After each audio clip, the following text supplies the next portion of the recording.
Hello, everyone, and welcome to Clean Water is a Right, Equity and Environmental Justice Around the Bay. We are very excited for tonight's incredible panelists, and we're very grateful to all of you, hundreds of people from around the watershed joining us for tonight's important conversation.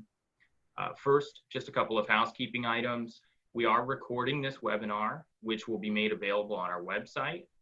Please, if you have questions, use the Q&A function and save the chat function in case you're having any technical issues. If you are a member of the press with us tonight and you would like to ask a question, please indicate that in your question by adding press in quotations so we can get to your question in a timely fashion. Now, to the presentation. At the core of the term environmental justice is a really simple idea, and that's that no community should suffer disproportionate impacts and that no community should be denied the fair enjoyment of our natural resources. It's a simple idea that we've yet to make significant progress on. When the EPA looked at the impacts from air pollution, they found that Black Americans face a 54% higher health burden than the general population. And this shouldn't have come as a surprise, since 68% of Black people live within 30 miles of a coal-fired power plant, exposing them to toxic air pollution. When the EPA looked at hazardous waste sites, they found that 70% of these sites are located within just 1 mile of federally assisted housing. And as the world grapples with the impacts of climate change, it's become abundantly clear that once again, environmental impacts fall disproportionately upon communities of color and low-income communities. Being a person of color or low income should not mean that your environment is a hazard to your health.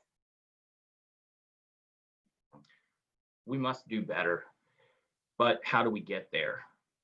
Untangling the historical decisions, laws, racism, influence of money and power, NIMBYism, and all the other factors that collectively undermine environmental justice is a major lift. But luckily, we have some very amazing people tackling these issues, some of whom you'll have an opportunity to hear from tonight. Tonight's panelists are all helping lead the way on environmental justice. At the federal, state, and local level, they're doing the work needed to ensure the fair treatment and meaningful involvement of all people, to tackle the impacts of climate change head on, and to help transition our economy to a green and clean future for all citizens. I will now introduce all of our panelists. Speakers, please wave and say hi. People at home, cheer loudly. We can't hear you, but we'll feel it. After introductions, each speaker will take a few minutes to share a bit on the work that they are doing in the environmental justice arena. Afterwards, we will do a brief Q&A. First, it is my absolute pleasure to introduce Donald McEachin, Congressman Donald McEachin. There, he represents the 4th Congressional District in the U.S. House of Representatives and was a longtime state legislator and former chair of the Virginia Senate Democratic Caucus. When I was a youngin' running around the General Assembly, working environmental bills, he was also my and many other people's hero in the conservation community and did incredible work in Virginia before we even thought it was possible. Before coming to Congress, he was a citizen legislator for almost 20 years. As delegate, state senator, he worked to create jobs, improve public schools, and expand access to healthcare while leading efforts to promote equality, curb gun violence, and protect the environment. As many of you know, but it feels important to say, Congressman McEachin is also leading the way nationally on the environmental justice conversation, and we couldn't be more grateful for him. So again, cheer for him from your home, please. We can feel it. Next, I'd like to introduce Leader Herring. Leader Herring represents Alexandria in the General Assembly. Please wave, say hi. And she also serves as the chair of the Courts of Justice Committee. In 2020, her peers chose her as majority leader of the House of Delegates in recognition of her decade of exceptional service to the Commonwealth. She is the first woman and the first African American to hold that title. She also helped us get the all-important RGGI legislation across the line this year and was the sponsor of the creation of the Permanent Environmental Justice Council, which you'll hear about in a little while. Next is Miriam Carrad. Say hi, Miriam. She is the Policy and Communications Advisor to Secretary of Natural Resources in Governor Ralph Northam's administration. She also serves as the liaison to the Virginia Environmental Justice Council. And prior to her appointment, she also served in the McAuliffe administration, where she staffed the inaugural Environmental Justice Council. Over the last 3 years, she's advised and led the legislation and policy related to environmental justice, with a focus on meaningful involvement for all environmental justice communities and increasing representation of traditionally underrepresented populations. I can't see if you're waving or applauding, but I'm assuming you all are doing both as we go. Next up, I am so happy to introduce Nikki Bass, who's a chemist with 15 years of experience in environmental science and policy. She currently serves as a tribal councilwoman for the Nansemond Indian Tribe in Hampton Roads and is a member of the 2019-2020 Virginia Council on Environmental Justice. In both capacities, she is focused on the meaningful involvement of tribal communities in environmental policy with an emphasis on water rights. She is also an absolute pleasure to be around and will always brighten your day. So please cheer for Nikki from home. And finally, I'm so excited to introduce you to Taylor Lilly. Please say hi. Who serves as the Environmental Justice Staff Attorney for the Chesapeake Bay Foundation. In her role, she works with our grassroots organizers, community leaders to address disproportionate impacts on marginalized and vulnerable communities all throughout the watershed. And prior to joining CBF, Taylor worked on environmental justice issues at the Maryland Law Clinic, the NAACP, and the Environmental Law Institute. As I said, this group of panelists is incredible. They are leading the conversation at the federal, state, and local level on in environmental justice. We're so glad they could be here with us tonight and that you all could join us for this conversation. Congressman McEachin, please take it away. Well, thank you for allowing me to be with you and to share some thoughts with you this evening. It is a pleasure to be with such an august group of folks, particularly my former General Assembly colleague, Leader Herring. It's good to see you, and good luck to you on the 18th as you go about the Commonwealth's business again in a special session. So to all of you all, I say good evening. Every day is a great day to devote time and attention to addressing the needs of the Bay, and I want to thank the Chesapeake Bay Foundation for bringing all of us together. You know, during my time in the Virginia General Assembly, I advocated for legislation that would protect the Bay at the state level, and I've tried to continue that work as a member of Congress. Thanks to a strong state and federal partnership, we've made much needed progress in restoring the Bay and its watershed, but you all know that we have much more work to do. As we all know, the Bay is crucial to transportation, recreation, and the health of local economies in the Commonwealth, the District of Columbia, and other Bay watershed states. And improving water quality is essential not only for a healthy Bay, but for clean drinking water for the region's millions of residents. Simply keeping the Chesapeake Bay healthy keeps our families and communities healthy. That is why we must advocate for continued federal funding and involvement in Chesapeake Bay cleanups. As a member of the Chesapeake Bay Task Force, I've proudly supported legislation to provide much needed funding for the Bay and the Bay region, including the Chesapeake Bay Gateways and Water Trails Network Reauthorization Act of 2019. I challenge you to say that 3 times quickly. And the Chesapeake Bay Program Authorization Act, which both passed the House earlier this Congress. I've also consistently stood up against the Trump administration's proposed cuts to the Chesapeake Bay program and its attacks on important protections for streams, rivers, and other waterways that feed the Bay. Throughout it all, our climate crisis has intensified. 2019 was the 2nd highest year on record, and May 2020 tied for the hottest May in NOAA's 141-year-long history. And like many other crises impacting our nation, the most devastating climate impacts, including heat waves, extreme storms, droughts, flooding, fall all on our low wealth communities, communities of color, and tribal and indigenous communities. To begin to address this reality, I worked alongside Chair Raul Grijalva of the House Natural Resources Committee. And with environmental justice communities across the country, we cobbled together the Environmental Justice for All Act, legislation crafted by the people, for the people, to give environmental justice communities a voice and a means to fight back against the pollution that threatens their lives and their livelihoods. We spent a year and a half listening about the impacts of national policies and climate change on communities across the country and building a community-led, community-driven process to address the needs and perspectives of environmental justice communities. And I'm proud to say that our collaboration with EJ Communities helped inform the Select Committee's report, and our Environmental Justice for All Act was fully incorporated into that plan.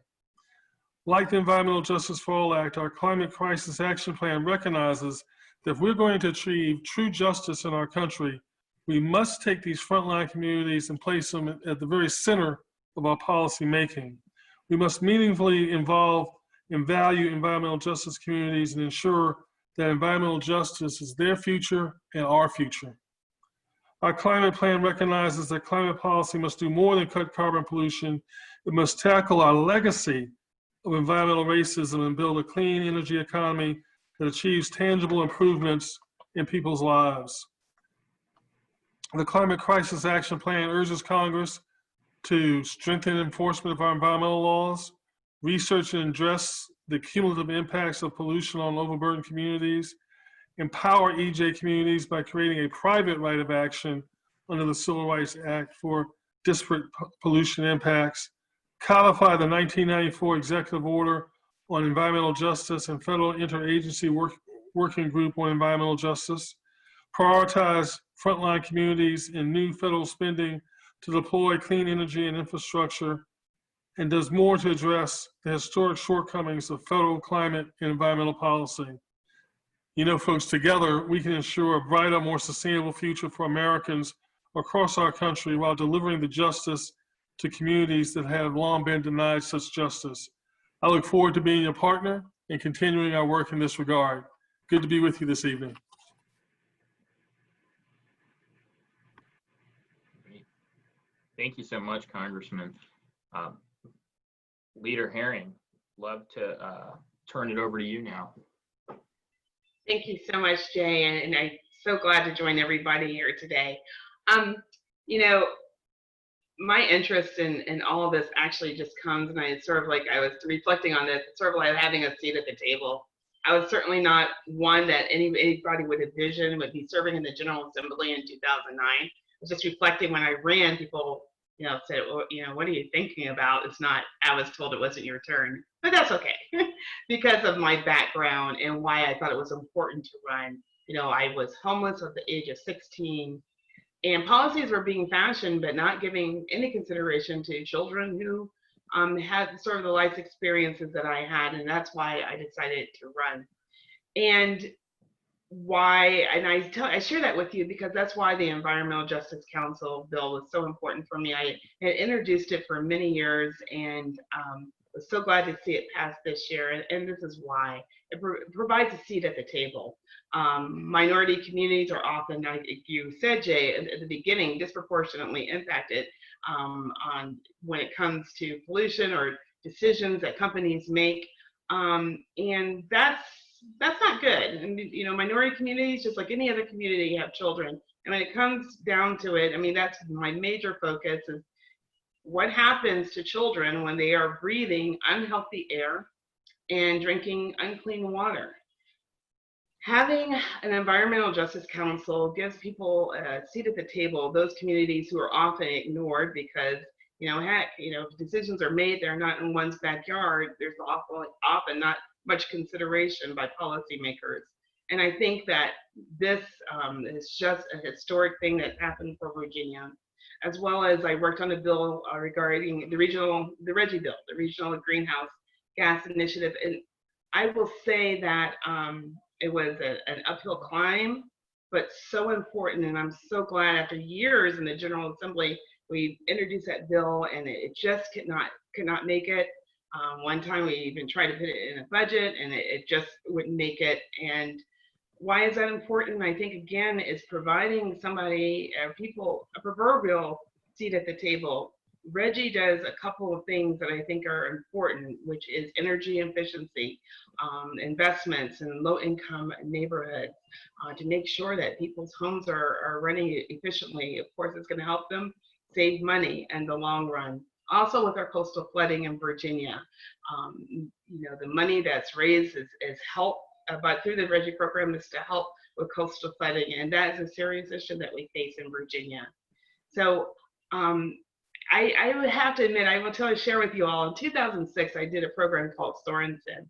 And I remember when we were asked to put our priorities, not one person, not one of us in a class, I think there was about 25 of us, mentioned the environment.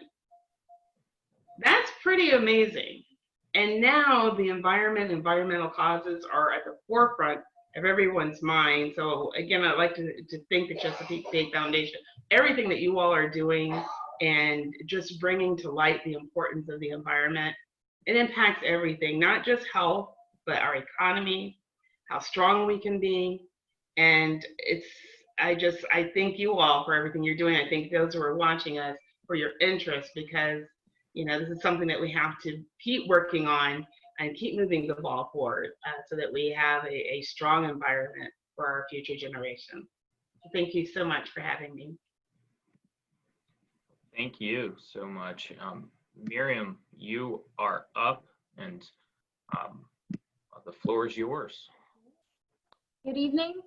Thank you to Chesapeake Bay Foundation for having me. It's an honor to be on this panel with some esteemed panelists, colleagues, and partners in this work, and representing an administration that has prioritized environmental protections and working alongside leaders like Congressman McEachin and Leader Herring, who are fighting for equity and equality in our environment. As Jay mentioned, I serve essentially as the environmental justice liaison for our 73rd governor of the Commonwealth. And with that, I'll just mention that, Governor Northam and the First Lady send you all warm greetings. And as many of you know, this work is near and dear to their heart, as they've spent many years living and serving alongside the Bay. I want to begin by just stating that race matters. For communities located on front lines of environmental assaults and hazards and issues, environmental protections can be life and death issues. And the majority of these communities have historically been minority, low income, and underserved. I'll quote my boss, Governor Northam, by stating that it's important that no segment of the population, Virginians, and everyone in the planet, especially individuals most impacted and vulnerable, should bear disproportionately high or adverse effects from pollution. As we're starting to clean the Bay, or as we're starting to get towards the 2025 goals to clean the Bay and reaching our goals there, it's important that the perspectives that have a voice and all people that the Bay affects and our water quality is addressed. Especially as we lead, we need to think about action-oriented approaches that incorporate environmental justice into decision-making. So perhaps it's most helpful for me to very quickly, and I'll try to do this as quickly as I can, to understand the origin story of the Council, Environmental Justice in Virginia, and then how some of these initiatives that Leader Herring has mentioned have really come to be. In 2016, Governor Terry McAuliffe created the inaugural Council on Environmental Justice by executive order, and that is a temporary body. And it grew its roots from the work of advocacy groups that deserve a lot of credit, including the Environmental Justice Collaborative and community engagement efforts and groups that asked Governor McAuliffe to give them a voice, give them a body for them to talk to.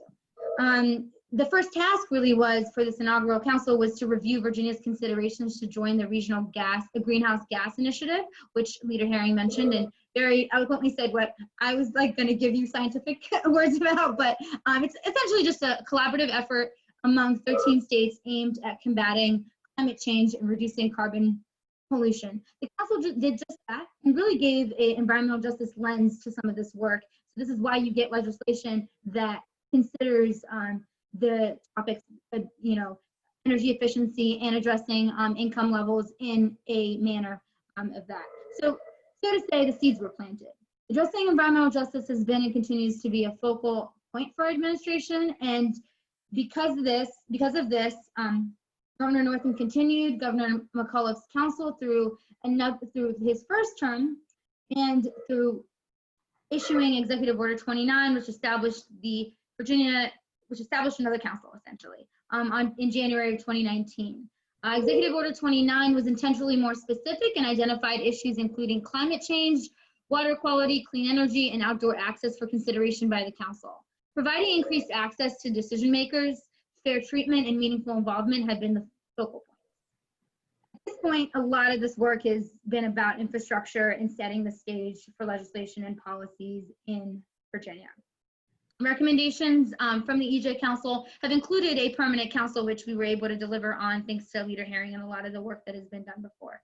But essentially the question is, where does this go? Where does this landfill, where does this gas line, factory, so on go, and who is affected? Is it a vulnerable community? These are questions that weren't really asked before. And with the work of the council, we help kind of generate proposals for consideration approaches to environmental justice legislation and policy. Again, as I mentioned, I think Leader Herring did a good job of setting the stage of what is happening in that sense. A few updates from our end. I've been asked to do kind of an update on the council and a couple other initiatives that we passed this past session. So the council submitted its final annual report to the governor this summer, and it's available on the secretary's website. Very quickly, the council's recommendations included ensuring that EJ is considered in climate impact, sea level rise, and resilience plans across environmental programs and processes in Virginia.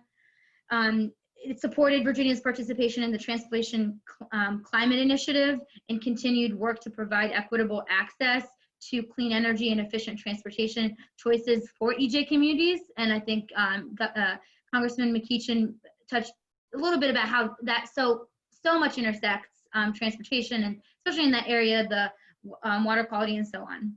And then as it pertains to outdoor access, they also recommended Virginia bolster public access to state-funded conservation lands and review of the land conservation tax credit to ensure it benefits all Virginians. We're working to schedule a meeting with the governor, policy leadership, and members of the council to review and discuss some of these recommendations. We've already taken some of these recommendations, have started to turn the wheels on them. Additionally, Governor Northam hopes to make his appointments for the newly codified council late August, early September. We're shooting for late August here. Just for clarity, the EJ Council will be funded from the Secretary of Natural Resources budget, and we're working with outside groups and organizations that are interested in racial justice as well, because as Leader Herring mentioned, this is very much the environment is also part of the race conversation. And so to fund completion, publishing, and communication efforts and additional needs as it pertains. The EJ Act was also passed this past session, and as it pertains to budget items, we're in a particularly rough time and kind of an uncertain time. Governor Northam has identified environmental justice coordinators. I can give you a little bit of background about what the interagency work group does, and I'll kind of just give you an update first and then kind of let you know what they do. I think that's most helpful. So we've identified environmental justice coordinators under each secretariat in his administration to represent all state agencies covered by the EJ Act. Dr. Janice Underwood, who's our Chief Diversity, Equity, and Inclusion Officer, will serve as special advisor to the work group. We have pulled a few dates in late July and early September. Again, that is our goal, and we will have our first inaugural meeting of that. The agencies are to report out essentially by November as asked by the General Assembly, which is what the Act does through budget language, to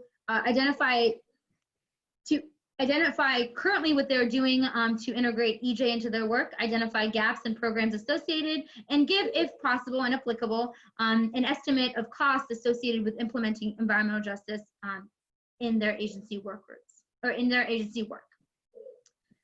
To also clarify, again, this is a priority, therefore we will fully staff and support the initiative to ensure that we fulfill what the budget language asks. Some of you are also aware of that the Department of Environmental Quality's work in DE&I. and they're in the midst of an internal audit that's to be completed by a company called Skio Consulting, and the report is also due out this fall. So just keep an eye on that for DEQ's work. Just in really quick closing, you'll note that in the final budget passed by the GA and Governor Northam, there was a record investment in EJ, $3 million in DEQ support for communications and so many other great programs that support one another. So these are uncertain times. This is still it's a high priority. It's important to kind of see what we can do as partners, and the partners represented today. We'll continue to support it however we can. The quest for environmental justice is a quest for human rights, and in dealing with pollution, sea level rise, climate change, it's even more important now, but it's important that we see this as vital for our futures. And so in closing, I'll kind of just mention that it is somewhat uncertain sometimes, but I think in Virginia, I feel, and I know a lot of our leadership in the state and that represents us at a national level shows us that Virginia really has an opportunity to be a leader, and it sees it as vital for our future. Thank you. Thank you so much. And we've got a couple of questions in the Q&A that are specific to Miriam's remarks, and we'll be happy to get you the answers to those. All right, Nikki, I'm so excited. Thank you. I want to thank CBF for the opportunity to be on this panel tonight. And I wish I could see everybody, but I also want to thank my family and friends who have joined us for this important conversation. There is a lot of history and a lot of background related to environmental justice that I will never be able to cover in 5 minutes. So tonight I'm using my time to introduce my community, the Nansemond Indian Nation, and also to frame the environmental justice conversation around a living tribal community. And everyone who knows me knows that I have to use some visuals, so I'm going to share my screen briefly here. So I have some photos here to introduce everyone to a common issue in environmental justice and in tribal communities in Virginia in general. A lot of people see this map of Virginia, John Smith's map of tribal communities from the early 1600s, and in conversations in 2020, I still encounter people who believe that our communities are exactly where these markers are. And for the most part, we are still centered around these areas, but due to hundreds of years of colonial displacement, we have expanded. So you can see in the Thomasina E. Jordan Act, our community was defined as each of the 7 cities of Hampton Roads. And this is critically important because if you're trying to engage with communities, if you're trying to conduct outreach, you need to have an understanding of where people are located, how they're distributed, and what they're being exposed to. And then moving down, I just wanted to share some photos to emphasize the point that today and always, our community is centered around the environment. The environment is the foundation of our identity. We are racially diverse, we're socially diverse, we're economically diverse. What unites us is our environment, our community, our culture, and our shared ancestry in this region. And I think that's really important because a lot of people have a very inaccurate perspective of tribal communities, and you have to begin with understanding the nature of the community, the composition of the community, in order to have a meaningful engagement and a meaningful environmental justice effort. Our community specifically has struggled with displacement from our namesake Nansemond River for hundreds of years. Most of us were pushed into communities around the Great Dismal Swamp and beyond, and I'm so grateful for Congressman McEachin to be here because he's been one of our greatest champions to protect the Great Dismal Swamp and to voice a lot of our concerns in our area. So when I was given an opportunity to participate in the Virginia Council of Environmental Justice, I came in with gratitude, but also a feeling of deep responsibility to amplify the thousands of voices beyond my own. I have my own perspective, but there are communities throughout Virginia, North Carolina, and beyond who have been experiencing hundreds and hundreds of years of environmental injustice. So I was very grateful to join the council and find such wonderful and supportive leadership. We structured the council around the components of the executive order. And so I have a slide here showing that we had a group focused on policy, permits, programs, and procedures chaired by Jay, who did a phenomenal job, outdoor access, climate change and resilience, public health, clean energy and transportation. And then we were also given support by our chairs, Beth Roach and Janet Phoenix, to go into a deep focus on tribal recommendations. We have 11 tribes within the state of, or the Commonwealth of Virginia, and this is an important issue to be integrated into any discussion of environmental justice. So we're very grateful for that support, and I'll stop sharing so I can get back to you just going over our issues. But some of the recommendations we made were focused on integrating environmental justice into the core components of state government.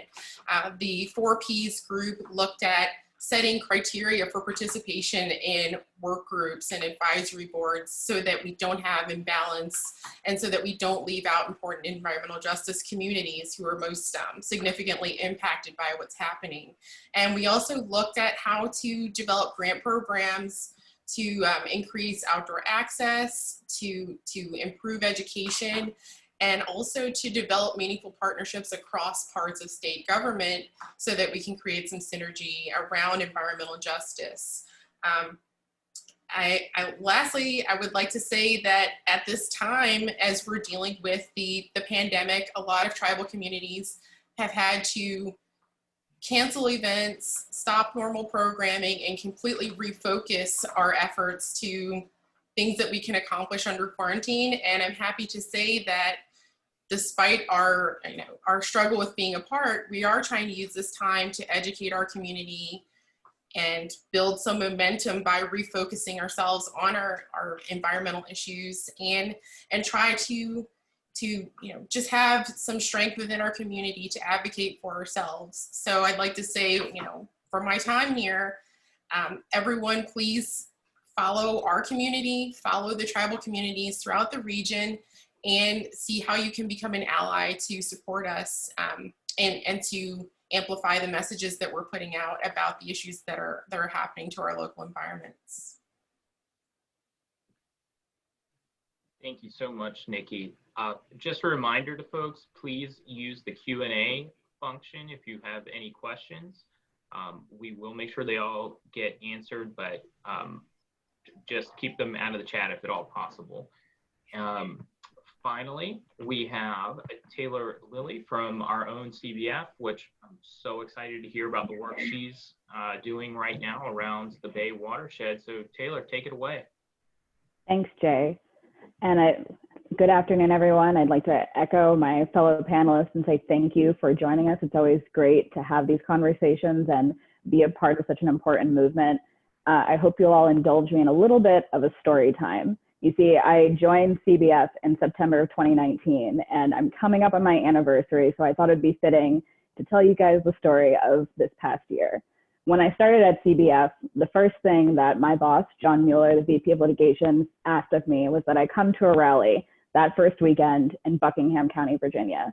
So I drove out to Buckingham, and I'd never been to rural Virginia. I'm originally from the South, and so as I drove out, I was just in awe of the surroundings and to see the area. And when I arrived at my destination, I found myself on Taylor Harper's land. For those of you who don't know, Taylor Harper was a former slave who purchased the land when he was freed, and his family had owned that land ever since. And I found myself in front of the house that they had built on that property. And at that rally, my boss got up in front of everyone and talked about the beauty of the land around him and pointed to the area directly to the right of him and said, that is where a compressor station will be. A compressor station helps gas move along a pipeline, and the proposed compressor station was going to emit PM 2.5.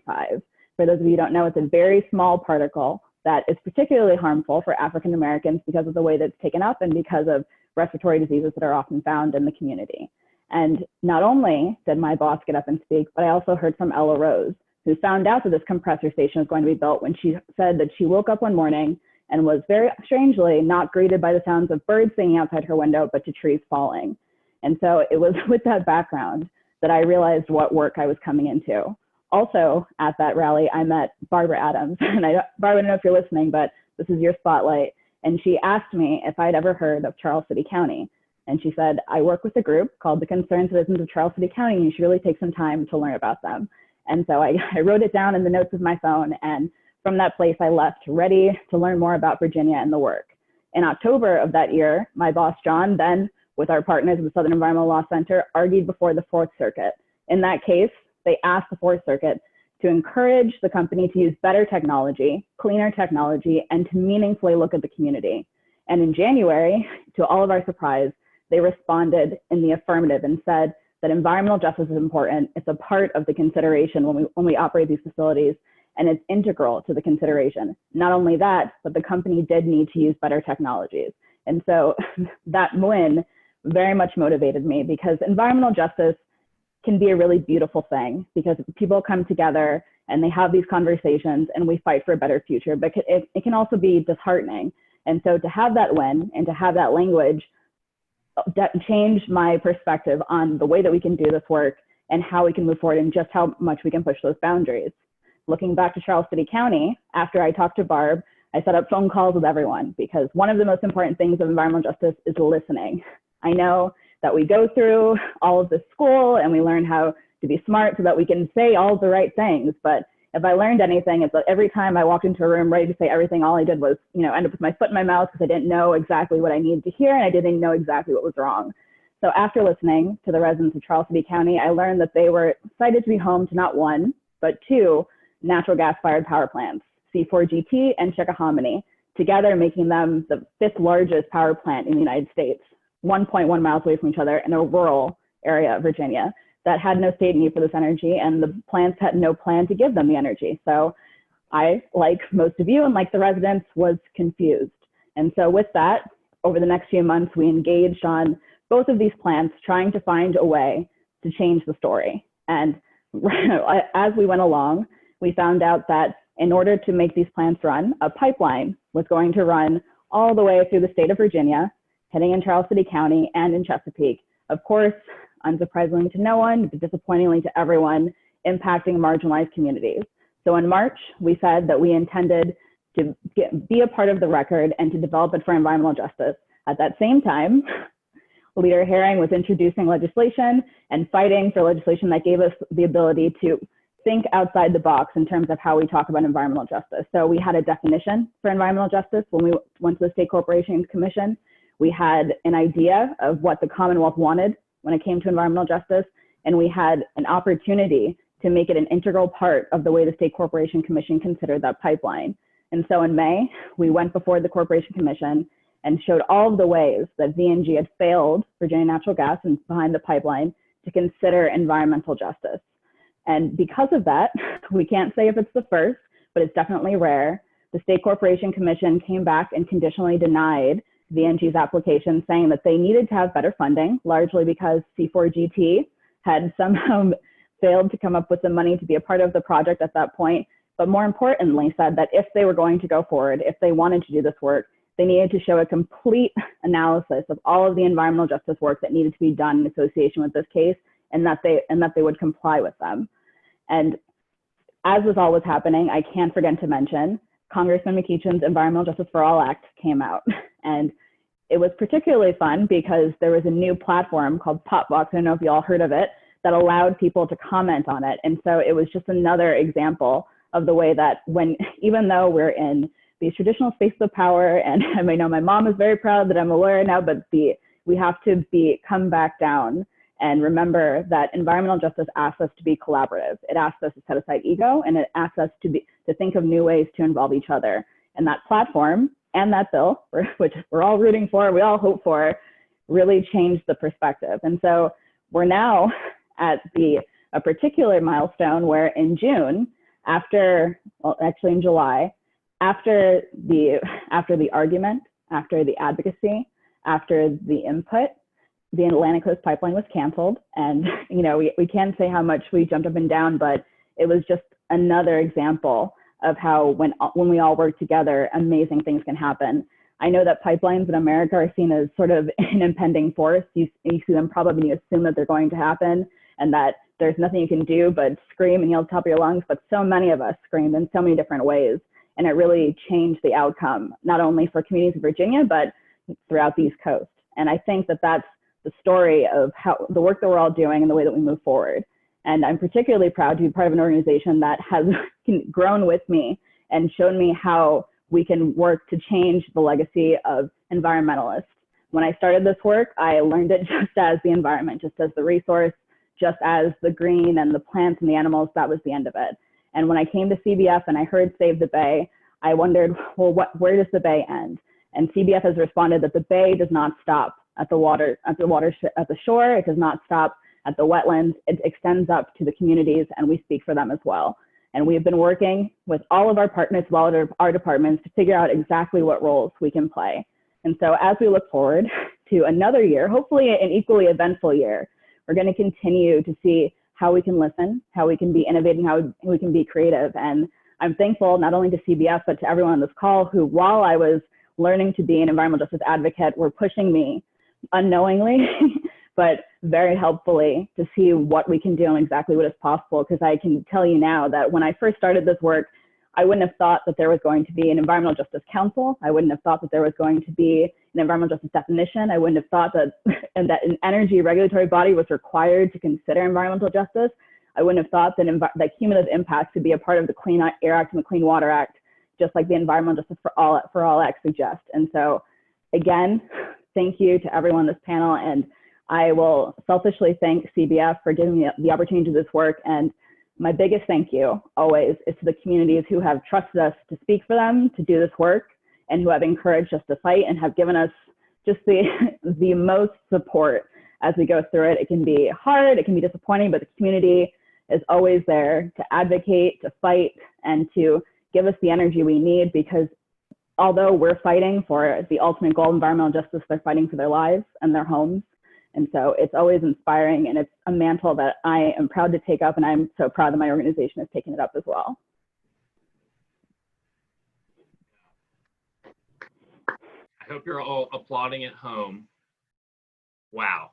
Thank you, Taylor. That gave us a perfect summary of on-the-ground action and specific examples of environmental justice work here in the Commonwealth and around the Bay. I feel so inspired after that. I'm going to just jump the queue on the questions. And one note that we somehow came in 3 minutes under, which has never occurred in any webinar history. So we have 18 minutes for questions and answers. And the first one I'd like to throw out to really each of the panelists is, we have all these people watching from home. Some of these folks are members of conservation community or the press, or just members of CBF that care about clean water, and this may be one of their first introductions to the concept of environmental justice and the work that's happening. So I would ask each of you, what is a suggestion of a way they can more meaningfully engage in this space in their personal lives and in their personal advocacy for the environment? If it's okay, I'll start off with that. I once read a book, I can't remember who the author was, that basically said, make poverty personal. In other words, get to know people who live in certain conditions. And what I would say to those who are not familiar with the environmental justice movement is to get acquainted with some of these frontline communities. Go out there and see how folks live who live near a landfill, or in my in one of the counties I serve, Charles City County, who are confronted with not one but 2 gas-fired power plants on the drawing board, and a landfill as well. Talk to those residents, talk to those folks, get to know them.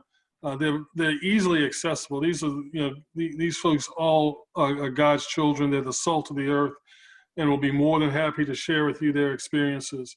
So if we can make EJ personal, if we can get to know folks who live in those communities, I think that will enhance your understanding of the movement, the importance of the movement, the historical roots of the movement, going all the way back to redlining, and give you a better appreciation for why we fight the fight that we fight. Thank you so much. Nikki, I see a hand. I do. Since we have a little bit of time, I wanted to share some examples in our community. So Taylor mentioned the Atlantic Coast Pipeline. A lot of people may not realize that the pipeline was going to go under the Nansemond River. There's also a landfill expansion project being proposed right now. It's going through an environmental impact statement. It is just down the road from our tribal church. And these are things that we see over and over again. Congressman McEachin said that we're looking at cumulative effects. So we may look at things one project at a time, but these things are all going to the same areas over and over again. So I hope that as people look at communities, and for us in particular, when they want to learn our history and culture, don't just look at the, the romantic side. Look at the reality of what we're facing and look at what's happening in our communities. People are driving to visit our sites and they drive right by the things that are polluting our communities, polluting our water, polluting our air.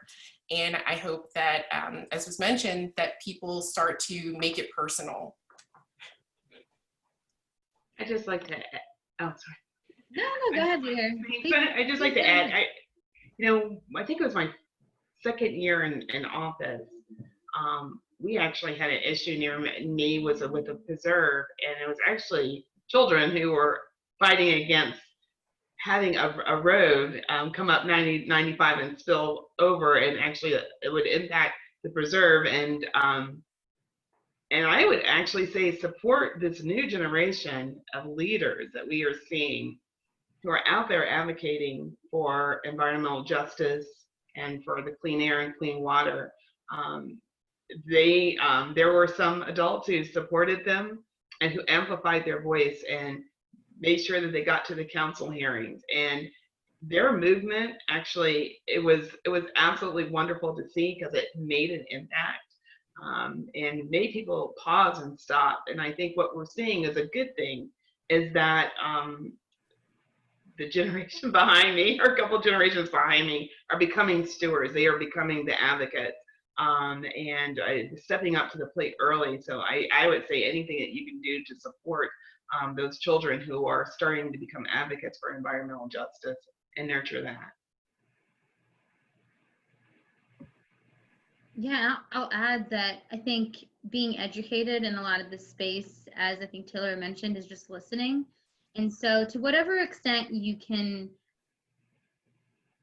help, educate yourself, and when there is an issue, try to elevate the perspectives that perhaps aren't traditionally there. I mean, that generally just means the voices that are the loudest don't necessarily mean that they're the most impacted. And so, I mean, I think a lot of people think one of the things that you worry about with a lot of these communities is that they're worrying about their day-to-day, and they're traditionally underserved in so many more ways than just the fact that something is going to come into their environment and decrease their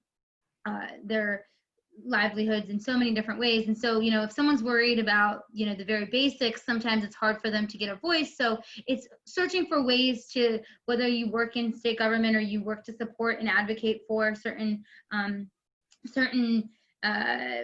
processes. And I think that that's one way that I'm very particularly interested in, kind of looking at ways that we can provide more voices. So there's the way we are set up doesn't always have to be the way we continue to be set up, whether that's a public comment, which the council has continuously asked us to start considering ways to be more accessible. And to think the one big way to look at it is equity versus equality. Equity means that it doesn't necessarily mean everybody has the same thing. It means that they have what they need so that they have a fair chance. And so kind of looking at different perspectives and looking at the work that you do every day, whether it's permitting aspects and you think that they may or may not have anything to do with the environment or environmental justice, to consider it anyways and see how that kind of folds in, because chances are, even if it's, the very smallest way, do that. And then I think lastly, I'll just say, pay attention to what's happening on our House and Senate floor nationally. There's a lot going on. Call your senators, call your congressmen, and support the EJ Act and all these other initiatives that support one another. So if you can, please do that, and let them know they work for us. Thank you, Yeah. everyone. Taylor, did you have anything else you wanted to add? Yeah, Engage. I'll just say very briefly, I would say go to the spaces that you're comfortable with and seek out the uncomfortable topics. As an environmentalist, I'm very comfortable in environmentalism, but environmental justice was a space that I didn't know much about. And so seeking out that space encouraged me to be a student. So if you're a reporter, maybe that means seeking out different smaller newspapers or community newspapers that are talking about different issues. If you're very good at social media, maybe that means following hashtags related to environmental justice. But the thing is, I feel we sometimes get siloed in our own spaces. So those spaces exist and there are different advocates in all of them. So seeking out different voices, different opinions, and just making them a part of your own personal education is always important. And then following community groups is always a big deal because they're pointing out the issues that they're dealing with and they're advocating for them and they're raising awareness. And we've seen how the social media storm has brought together a lot of education and a lot of advocacy around racial and racial justice issues, and that's the same for environmental justice. So I know it can be a daunting area, but sometimes using your power to seek out spaces where people aren't accessing that power but need it and want to be a part of the conversation can change the course of things. And shameless plug again, CBS posts a lot of stuff that's going on in advocacy and always ask people to be a part of advocacy efforts, and so does everyone on this call. So follow us I'm sure we'll all be talking about it. Absolutely. Follow us, support Congressman McEachin's bill, repeat. These are major takeaways from this evening. Congressman McEachin, I've got a question here that's directed to you. I'm as a C3, I'm gonna alter the wording slightly and just say, are you aware of either of the national, of the presidential campaigns, including environmental justice legislation in their planks? Oh, absolutely. I had occasion to serve on the Biden community. Hold on one second. I've got a little technical.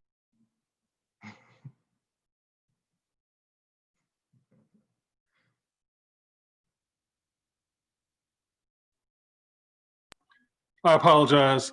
I served on the Biden community, rather unity task force on climate change, where we sat down with the Sanders people.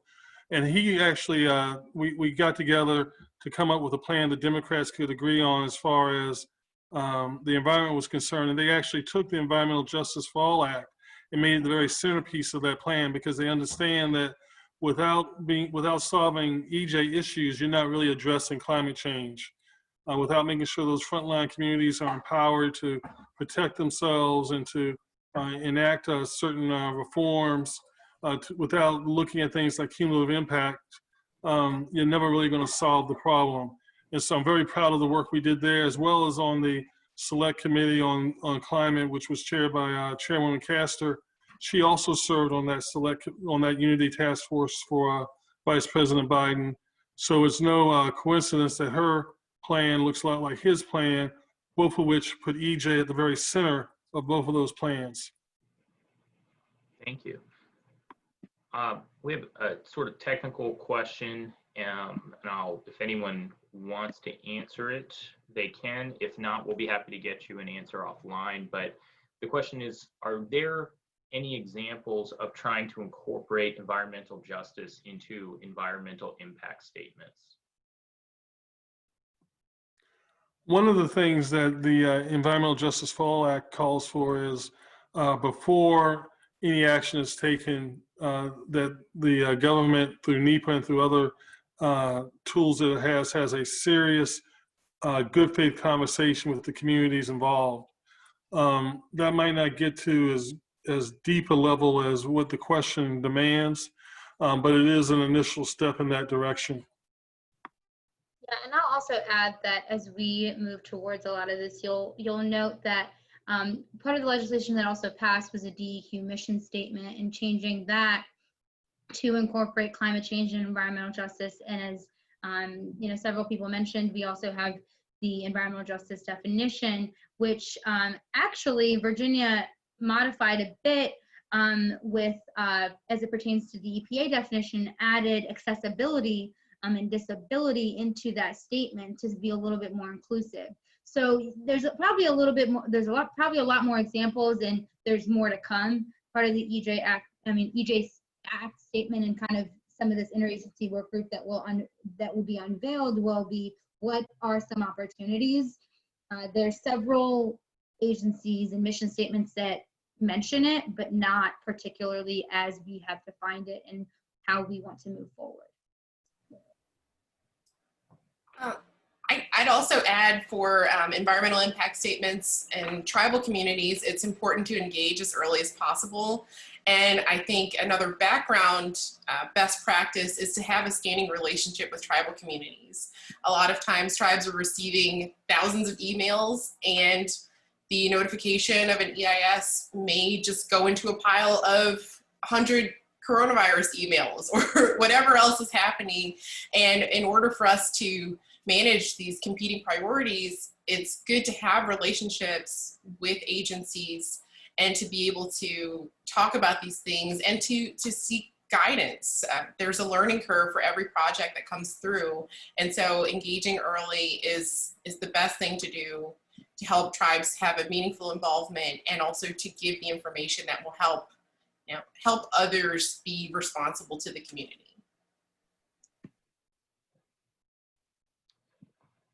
Miriam, I think this question is directed to you. In light of the new state laws, specifically the Environmental Justice Act and budget language, are there specific changes that DEQ is going to be making in the short term to implement that new law? The answer is yes. Short answer. Yeah. Yes, and I yes, with the caveat that the SKIA report will come out in late fall, and so that will help inform exactly what those are. And so again, just to add to what Nikki mentioned, one of the things that they did was spend a lot of time listening and going out to the communities, and so we're hoping that with that report, you can kind of see the evolution of it, understand what those are. So I don't have the report yet. We have ideas, and of course that also, we also have one more session, so that's to be mindful of. But yes, we are going to implement things that are going to be from that report, and as well as initiatives that are already ongoing. Fantastic.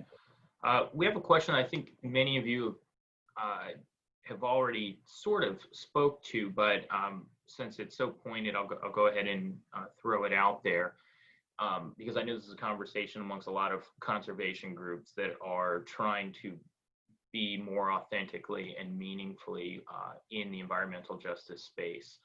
And so the question is, how can we more effectively recruit and partner with minority groups members to join some of our groups advocating for the Bay and other environmental issues? We've struggled with that for Maryland's Captain's Program and other environmental groups I'm active in. One of the things I would say, I guess I have two responses to that. First, look at your academic institutions. And when I think of that, I think of my seminary, Virginia Union University, where they actually have developed a curriculum in the area of climate change, better said in their vernacular, creation care. There are going to be students who are going to be happy to volunteer as part of their ministry to work in that regard. Faith Harris, who you all may know through the Interfaith, Virginia Interfaith and Light, is one of the professors in that arena at Virginia Union. So there's that opportunity. So there may be other faith-based opportunities that I would ask that you, or suggest that you explore. Local churches, particularly local churches around the Bay, African-American churches, tribal churches, other types of churches of color that would be interested in in engaging in that. That way you've covered the moral perspective, but also there's also the perspective as your enlightened self-interest. And instead of coming into urban communities to try to recruit people for the Bay, how about going to those rural communities that surround the Bay and talking it up, helping educate folks as to the importance of the Bay and getting your recruits from that area as well.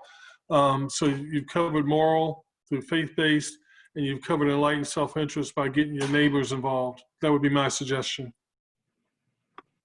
Right, we are 1 minute till everything shuts down. So I just want to take an opportunity to thank all of our amazing panelists. Please give yourselves a round of applause. You're incredible. This group of people is the work that you all are doing is inspiring, and it couldn't be more important. Thank you again to everyone that joined us. If we didn't get to your question, we will download them all and we will send you a response, so you will get an answer to your question. Again, this was recorded, so it will be online tomorrow. If anyone would like to check it out in the future or share it, again, environmental justice for all, ACT. Let's get that one out. Thank you again to everybody, and everyone have a great night. Thanks. Thanks, Jay. Thanks, everyone.